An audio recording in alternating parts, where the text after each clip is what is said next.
अनु से इस धोखे की उम्मीद नहीं थी उसे। वो जोर जोर से चिल्लाने लगा। तभी कांस्टेबल एक डंडा लेकर अंदर आया और अजय की पिटाई करते हुए बोला, तुम्हारे जैसे आशिकों ने ही देश का नाम बर्बाद करके रखा। बेचारी लड़की कितनी मासूम सी थी, उसे देखकर ऐसे चिल्ला रहा है जैसे खुद बेकस। हाँ?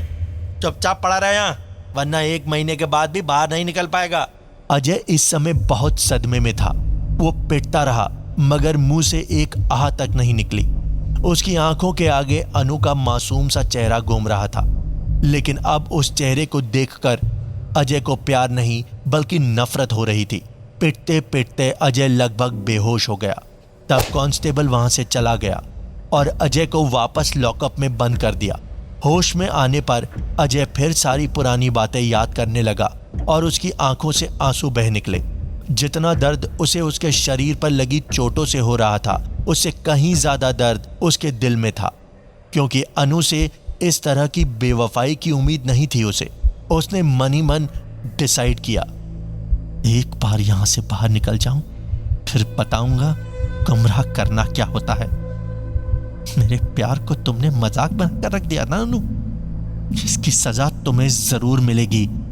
1 महीने और अपनी जिंदगी जी लो, उसके बाद अपने हर एक दर्द का हिसाब लूंगा। इसी तरह की बातें सोचते हुए अजय ने जैसे तैसे अपना 1 महीना पूरा किया और फिर वो दिन भी आ गया जब वो आजाद हो रहा था। लेकिन सलाखों से बाहर आने के बाद भी उसकी तड़प, उसके मन में पलने वाली नफरत कम नहीं हुई। अब उसका एक ही मकसद था, अनु और अनु की फैमिली को उनके किए की सजा देना। वो लॉकअप से बाहर निकलकर सीधे अनु के घर की तरफ चल पड़ा। दूसरी तरफ अनु इस बात से पूरी तरह अनजान थी कि अजय उससे प्यार नहीं बल्कि नफरत करने लगा है। मगर ऐसे दिन दहाड़े उसके घर पहुंच जाना अजय के लिए खतरा पैदा कर सकता था। और फिर इंस्पेक्टर ने भी हिदायत दी थी कि अब अगर अनु के घर के आसपास भी वो दिखा तो उसके लिए ठीक नहीं होगा। इसी हिदायत को ध्यान में रखते हुए अजय घर के अंदर न जाते हुए उसकी बिल्डिंग के नीचे ही छुप गया और रात होने का इंतजार करने लगा। रात होते ही जब सोसाइटी में हलचल कम हुई तो लोग बाग अपने अपने घरों में जाकर सो गए। तब अजय पाइप के सहारे अनु के कमरे तक जा पहुंचा। अजय पाइप के सहारे चढ़कर कमरे की बालकनी तक तो जा पहुंचा, मगर बालकनी के अंदर जाने वाला जालीनुमा दरवाजा बंद था। इसलिए अजय वहीं रुककर उस दरवाजे को खोलने का कोई जुगाड़ सोचने लगा। तभी उसके कानों में अनु की आवाज पड़ी, जो शायद बेहद गुस्से में जाकर किसी पर जोर जोर से चिल्ला रही थी। कहा ना, नहीं मिलना मुझे किसी भी लड़के से। मैं अजय से प्यार करती हूँ, पहले भी करती थी और हमेशा करती रहूंगी। आप जाइए यहाँ से, मुझे ना तो आपसे कोई बात करनी है और ना पापा से। आप दोनों ने मुझे इस घर में कैद करके मेरी जिंदगी को नर्क बना दिया है। मेरे अजय को भी जेल में डलवा दिया। क्या अब भी आपको शांति नहीं मिली?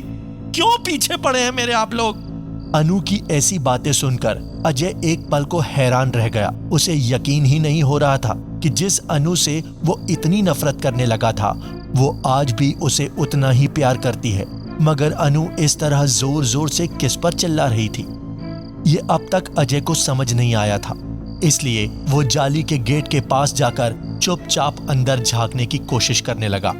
और तभी उसकी नजर अनु के कमरे के दरवाजे पर खड़ी उसकी मां पर गई, जो बार बार उसे कुछ समझाने की कोशिश कर रही थी। मगर उनकी आवाज इतनी तेज नहीं थी कि अजय उनकी बातें सुन पाता। बस उनकी आंखों से आंसू बह रहे थे और वो लगातार कुछ न कुछ बोलती जा रही थी। मगर तभी कमरे में अनु के पापा भी आ गए और अनु को एक जोरदार थप्पड़ मारते हुए तेज आवाज में बोले, तुझे शर्म नहीं आती अपनी माँ से इस तरह बात करते हुए? नहीं था वो हमारे लायक, इसलिए जबरदस्ती तुझे डरा धमका के हमने वो कंप्लेंट रजिस्टर करवाई। और अच्छा ही क्या, बस गलती ये हो गई कि महीने भर के बजाय उसे उम्र कैद की सजा नहीं दिलवा पाए। उस लफंगे को भूल क्यों नहीं जाती? अरे क्यों हमारी नाक कटवाने पर तुली है तू? अच्छे घर का रिश्ता आया है तेरे लिए, इसलिए तुझे बार बार कह रहे हैं कि एक बार लड़के से मिल ले। देखना फिर अपने आप तेरी पसंद बदल जाएगी। अनु के पापा की बातें सुनकर अजय को सारा माजरा साफ साफ समझ आ गया। अब उसे अपनी ही सोच पर शर्मिंदगी महसूस हो रही थी। वो मन ही मन पछतावा करते हुए खुद से कहने लगा, अच्छा हुआ मैं सही समय पर यहाँ पर आ गया, वरना मैं तो हमेशा अनु को इस बात का जिम्मेदार समझता रहता कि उसने मुझे धोखा दिया है और बेवफाई करके मुझे जेल भिजवा दिया। मगर असली कहानी तो कुछ और ही है। इनकी बातों से साफ समझ आ रहा है कि इन लोगों ने ही अनु के साथ जबरदस्ती की और मुझे अरेस्ट करवाया। मगर अब मैं इन लोगों की एक नहीं चलने दूंगा। अगर अनु सच में मुझसे प्यार करती है तो मैं उसके लिए किसी भी हद तक जाकर इन सब से लड़ूंगा। मेरे ना रहने पर इन लोगों ने भले ही उसे कितना ही परेशान किया हो, मगर अब तो मैं आ गया हूँ। मेरे होते अनु को कोई दुख नहीं पहुंचा सकता। मुझे अनु को बताना होगा कि मैं उसके साथ हूँ।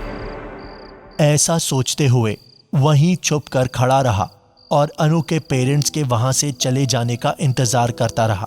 कुछ देर बाद अनु की मम्मी वापस कमरे का दरवाजा बाहर से बंद करके वहां से चली गई और उनके साथ ही अनु के पापा भी वहां से चले गए। अब अनु कमरे में अकेली थी, मगर वो बहुत दुखी होकर रो रही थी। अजय ने बालकनी के जाली वाले गेट से उसे आवाज लगाई, अनु, अनु, देखो इधर, इधर देखो, मैं आ गया अनु। अजय की आवाज सुनते ही अनु खुशी से चौंक पड़ी।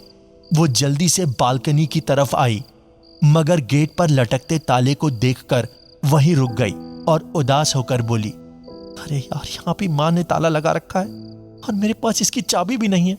अब कैसे खोलूं इसे? अपनी हेयर पिन से खोलने का ट्राई करो, शायद खुल जाए। अजय ने सलाह दी तो अनु वैसा ही करने लगी, मगर बहुत कोशिशों के बाद भी ताला नहीं खुला। अनु बार बार कोशिश करती और जब ताला नहीं खुलता तो चिढ़ जाती। अजय की बेसब्री भी बढ़ती जा रही थी, मगर दोनों के सामने ऐसा कोई रास्ता नहीं था जिससे वो बीच में पड़ने वाले इस दरवाजे को खोलकर एक दूसरे से मिल पाएं। तभी अजय ने कुछ सोचकर अनु से कहा, रहने दो अनु, ये नहीं खुलेगा। एक काम करो, अपनी माँ से कहो कि तुम लड़के से मिलने के लिए तैयार हो। अपने माँ बाप को भरोसा दिलाओ कि तुम उनकी हर बात मानोगी। फिर उनसे कल सुबह सुबह मंदिर चलने को कहना, और जब सभी लोग मंदिर जाने लगे तब लास्ट मोमेंट पर कोई बहाना बनाकर मना कर देना। ऐसे में वो दोनों मंदिर चले जाएंगे और तुम घर पर अकेली रह जाओगी। तभी मैं आकर तुम्हें हमेशा के लिए अपने साथ ले चलूंगा। ये सुनते ही अनु की आंखों में चमक आ गई। वो खुश होकर बोली, ठीक है, ऐसा ही करूंगी। अब हम कल मिलेंगे। अजय, एक बात बोलूं, अभी तुम्हें गले लगाने का इतना मन कर रहा है कि बता नहीं सकती। पिछले 1 महीने में मैं कैसे इस घर में रही हूं, तुम नहीं समझ सकते। कहते कहते अनु रोने लगी। उसकी तड़प उसके आंसुओं में साफ साफ देखी जा सकती थी। अजय की हालत भी कुछ अलग नहीं थी। वो भी अनु को गले लगाने के लिए मरा जा रहा था, मगर अब दोनों के पास सुबह तक का इंतजार करने के अलावा और कोई रास्ता नहीं था। अपनी पूरी प्लानिंग करके अजय वहां से वापस चला गया और उसके जाते ही अनु भी अपनी मां को बुलाने लगी। क्या अजय और अनु की प्लानिंग सक्सेसफुल रह पाएगी या इस प्रेम कहानी में कुछ अलग मोड़ आएगा? जानने के लिए सुनते रहिए अगला एपिसोड।